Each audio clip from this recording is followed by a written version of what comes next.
आज की हमारी कहानी का नाम है एक नई शुरुआत की चाह। राघव 30 साल का एक साधारण व्यक्ति अपने छोटे से परिवार के साथ शहर के एक शांत कोने में रहता था। उसका 3 साल का बेटा आर्यन उसकी दुनिया था। आर्यन की हर मुस्कान में राघव अपना बचपन तलाशता था, वह बचपन जो उसे कभी पूरी तरह से जीने का मौका नहीं मिला।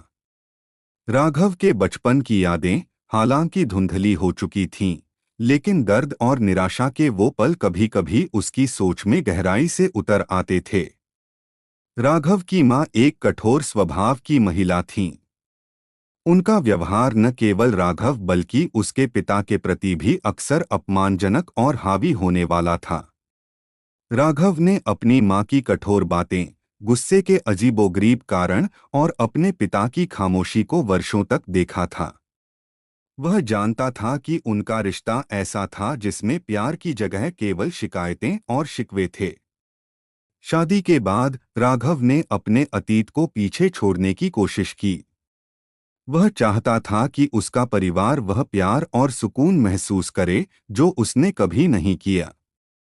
लेकिन जैसे जैसे समय बीतता गया, उसे अपने जीवनसाथी सिया में अपनी मां का अक्स दिखने लगा। एक दिन जब राघव ऑफिस से जल्दी घर आया, तो उसने देखा कि सिया आर्यन को डांट रही थी। वजह मामूली थी, आर्यन ने गलती से दूध गिरा दिया था।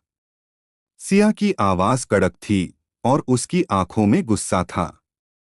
वह लगातार उसे जिम्मेदार और बेपरवाह कह रही थी।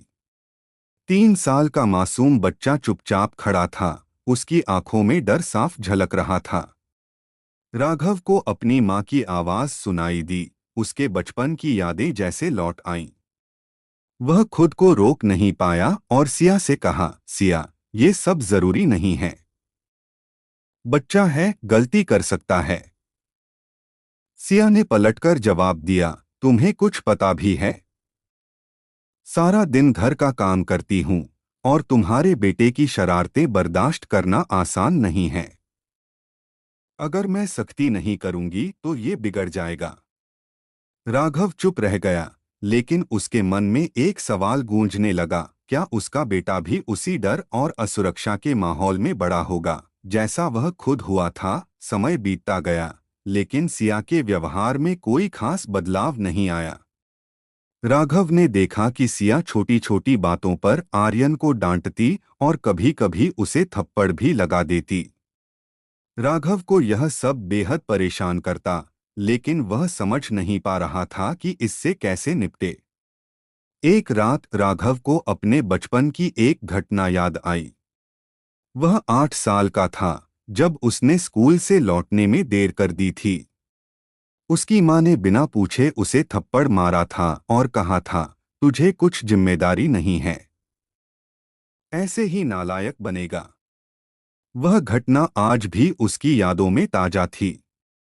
उसने अपने पिता को मां के व्यवहार के बारे में कई बार बताते देखा था, लेकिन उनके जवाब हमेशा एक जैसे होते थे, तुम्हारी मां की आदत है, उसे बदलना मुश्किल है, हमें सहना पड़ेगा।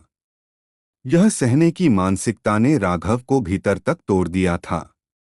वह अब समझ गया था कि वही चीज वह अपने बेटे के साथ नहीं होने देगा।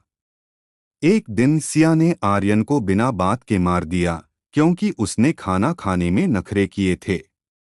आर्यन रोता हुआ राघव की गोद में आ गया। राघव का दिल भर आया।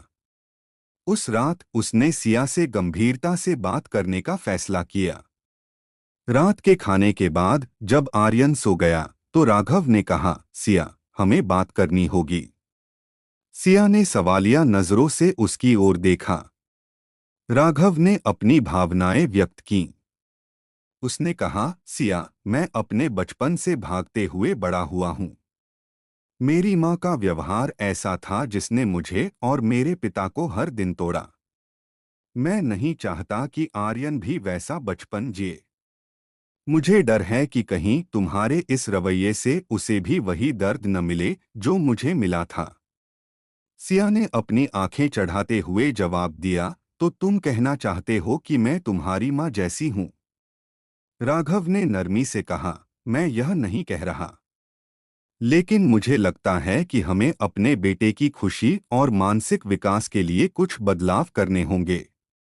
अगर हम उसे प्यार और समझ देंगे तो वह अच्छा इंसान बनेगा, लेकिन गुस्से और डर से हम उसे खो देंगे। सिया ने उसे गंभीरता से नहीं लिया। वह हर बात को टालती रही। अंत में राघव ने अपने दिल पर पत्थर रखकर कहा, अगर यह रवैया नहीं बदला तो मुझे लगता है कि हमें अलग होना होगा। मैं आर्यन को उसी माहौल में बड़ा होते नहीं देख सकता जिसमें मैं बड़ा हुआ। यह सुनकर सिया पहले तो गुस्से में थी, लेकिन धीरे धीरे उसने राघव की बातों को समझा। उसने महसूस किया कि उसका व्यवहार वास्तव में आर्यन के लिए हानिकारक हो सकता है। राघव और सिया ने एक काउंसलर से संपर्क किया, जिसने उन्हें समझाया कि बच्चों के साथ प्यार और धैर्य से पेश आना कितना जरूरी है। सिया ने अपने गुस्से पर काम करना शुरू किया और राघव ने अपने डर और अतीत के घावों को ठीक करने का सफर शुरू किया। उन्होंने एक दूसरे को सहारा दिया और आर्यन को एक ऐसा बचपन देने की कोशिश की जिसमें प्यार और समझ का बोलबाला हो। यह कहानी हमें यह सिखाती है कि हमारे अतीत के अनुभव न केवल हमें बल्कि हमारी अगली पीढ़ी को भी प्रभावित कर सकते हैं। जागरूकता, संवाद और सही मदद से हम पुराने घावों को भर सकते हैं और अपने बच्चों के लिए एक बेहतर भविष्य बना सकते हैं।